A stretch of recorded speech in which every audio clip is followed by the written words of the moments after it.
bom dia. Uma estatística preocupante. O diabetes mata uma pessoa a cada 10 segundos no mundo, segundo a Organização Mundial de Saúde.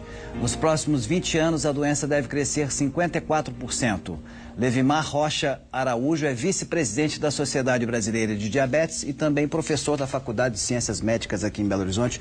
Doutor Levimar, muito obrigado por estar aqui. É um grande prazer estar aqui com vocês. Por que a doença vai aumentar esse índice de 54% aí nos próximos 20 anos? O índice é alarmante, né? A gente imagina que essa questão da obesidade, que está atrelada ao diabetes, esteja puxando para cima o crescimento do diabetes. Então, o diabetes do tipo 2, ele favorece, né, o aparecimento da obesidade e a obesidade favorece o desenvolvimento do diabetes também. Vamos falar então um pouquinho dos dois tipos de diabetes, o 1 e o 2. Tá certo. Na verdade, são os dois tipos mais comuns, mas a gente costuma ressaltar que a gente tem até mais tipos de diabetes. Nós podemos ter até 12 tipos, que não são tão frequentes igual o diabetes tipo 1 e tipo 2. Quando a gente fala em termos de estatística, o diabetes tipo 1 é 5 a 10%, mas 90% é o diabetes tipo 2. Essa estatística que você mostrou aí no início, né, falando tipo 2. O tipo 2. Então a gente costuma falar que o diabetes é um problema na glicemia, uma alteração da glicose. E na realidade a glicemia ela é importante, né, a glicose é importante dentro da célula e não do lado de fora, na corrente sanguínea. Então muitas vezes a gente costuma falar para o leigo, para o nosso telespectador, que a insulina é um hormônio anabolizante fantástico. E ele funciona como uma chave. Então, no diabetes do tipo 1, eu tenho ausência dessa chave, que é a insulina. Então, é uma doença autoimune, há uma destruição dessas chaves, dessas ilhotas que produzem insulina. Já no diabetes tipo 2, que tem uma resistência à ação dessa chave, já que eu usei o nome chave, eu tenho que usar a fechadura para os receptores. A cintura abdominal, o aumento do peso, a obesidade, contribui para a redução dessas fechaduras, desses receptores. Então o indivíduo ainda tem muita chave, tem muita insulina, mas ele tem uma resistência, tem uma fechadura entupida em decorrência da obesidade. Então a insulina, ela funciona como uma chave para colocar a glicose dentro da corrente sanguínea e isso aí trazer energia. Eu estou dando uma de professor aqui, mas é só para ver se eu entendi mesmo. É assim que funciona? É isso mesmo. Ela funciona como uma chave para colocar a glicose do sangue para dentro da célula. É um transportador. Então ela faz essa passagem. Então ela tem uma função que a gente fala de anabolizante. A função dela não é só em cima dessa chave, só em cima da glicose. Ela tem a função em cima dos aminoácidos, e isso vai virar proteína, proteína vai virar músculo, vai juntar o ácido graxo com o glicerol e vai virar gordura. Quer dizer, ela faz um anabolismo completo do nosso corpo, no metabolismo de carboidrato, no metabolismo de proteína e no metabolismo de gordura. Agora, como é que a pessoa descobre esses dois tipos de diabetes? O diabetes tipo 1, o diagnóstico é mais incisivo, né? Na hora a pessoa já emagrece muito, a criancinha, ele acomete mais jovens, adolescentes e até crianças, até recém-nascidos. Então a mamãe percebe que aquela criança está emagrecendo muito, está bebendo muita água, né? Está desidratando fácil, então ele pode aparecer com um quadro que a gente chama de cetoacidose diabética, que é um quadro mais grave. Então ele precisa ser internado, ele precisa de às vezes, de um cuidado mais intensivo, chegando até ir para um CTI. Então ele emagrece 4, 5 quilos assim, em dias. Começa a ter uma desidratação porque o volume de urina, o volume urinário é muito grande. Já o diabetes tipo 2, ele leva tempo. Ele pode gastar até 8 a 12 anos para ter esse diagnóstico. É aquela pessoa que tem uma história na família, tem uma genética, mas isso também está associado ao meio ambiente, ao tipo de alimentação, ao sedentarismo. Então é aquela pessoa que não pratica esporte, que tem uma história familiar de diabetes, né? Então ela começa também a ter, só que ela não percebe, porque ela acha que aquilo é uma coisa normal no dia a dia dela, tipo, acordar uma vez à noite para urinar. Então ela passa que não, já acostumou com aquele diagnóstico, né? Então já acostumou com aquele sintoma, então é mais difícil de fazer o diagnóstico. Então, as pessoas, o diabetes tipo 1, então, é mais comum nas crianças? Crianças. E o tipo 2, acima de 45 anos. A criancinha ali emagreceu muito rápido, um período de tempo muito curto e com esses outros sintomas, a mãe já pode preocupar. Agora, no adulto é mais difícil. É mais difícil. Para descobrir, porque não basta levantar uma vez para ir ao banheiro todo dia. A pessoa tem que estar ligada em outros sintomas também, é isso, doutor? Um cansaço fácil, a vista começa a ficar embaçada. Isso de repente ou ao longo do tempo, durante a vida, né? Então aquela pessoa que está percebendo isso, está andando mais cansado, sabe que tem um tio, um avô, um primo diabético, ela tem que ficar mais atenta. Mulheres que já tiveram crianças com mais de 4 quilos também tem que ficar atentas, que tiveram abortos frequentes, tem que ficar mais atenta. Pacientes que têm hipertensão, colesterol alto, tem uma chance maior de desenvolver o diabetes. Agora, tem muita gente hoje, doutor, com essa mudança de hábitos até por um lado bom, que ficam com a garrafinha de água no trabalho, na escola. Você vê naqueles concursos públicos as pessoas enchendo aquelas garrafinhas, tomam muita água. Hoje as pessoas começam a tomar mais água e, consequentemente, vão ao banheiro mais vezes também. Essas pessoas também precisam se preocupar porque falam, não, estou indo muito do banheiro, estou tomando água demais. Como é que é a diferença para ela saber se ela está com diabetes ou tem que se preocupar com diabetes ou não? É um conjunto de sintomas, né? Veja bem, existe uma coisa chamada polidipsia psicogênica, o nome é bem complicadinho, que é aquela pessoa que começa a beber muita água por causa de uma ansiedade. Se ela bebe muita água e o rim está funcionando bem, ela obviamente tem que urinar mais. O diabetes é o contrário. Como ele urina muito, ele começa a beber muita água. Então, ele bebe muita água porque ele está urinando muito. Então, na dúvida, eu tenho que fazer um exame. Porque a glicose do diabético, aquela glicose que está no sangue, ela também vai para a urina. Então, no exame de urina simples, você pode perceber glicose na urina.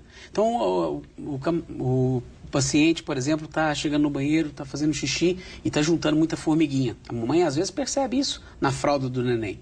Então, a presença de glicose na urina, eu tenho que ficar mais atento.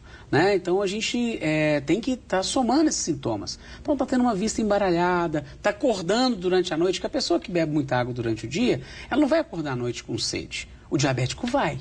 Ele vai acordar 3, 4, 5 vezes. E alguns pacientes chegam a relatar para a gente que ele pode acordar 8, 10 vezes.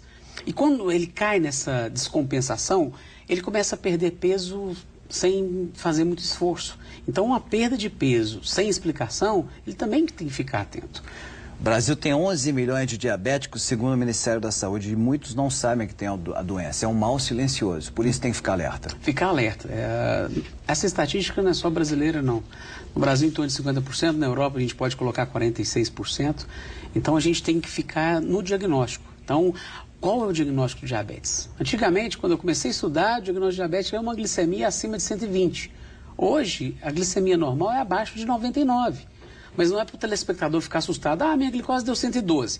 Se ela estiver entre 99 e 126, é um paciente que precisa de um exame complementar. A primeira glicose que altera no diabético do tipo 2 é a glicemia pós-prandial, ou seja, pós-refeição. Então, 2 horas após o café, 2 horas após o almoço, essa glicemia tem que estar até 140. Até 140 é normal. Se ela aparecer acima de 200 em qualquer hora do dia, uma glicemia acima de 200 em qualquer hora do dia já é diagnóstico de diabetes. Então a pessoa está passando na rua, fez aquele teste de glicemia. Se ela deu mais alta, ele tem que procurar um laboratório, tem que procurar um médico e fazer os exames especiais, né, que é essa glicose após a refeição. Levimar, mas você falou, abaixo de 140 é normal, acima de 200 é diabético. E entre 140 e 200? É o indivíduo que a gente chama, a nossa sociedade chama de indivíduo pré-diabetes. É aquele pré-diabético. Eu não gosto muito dessa terminologia, não.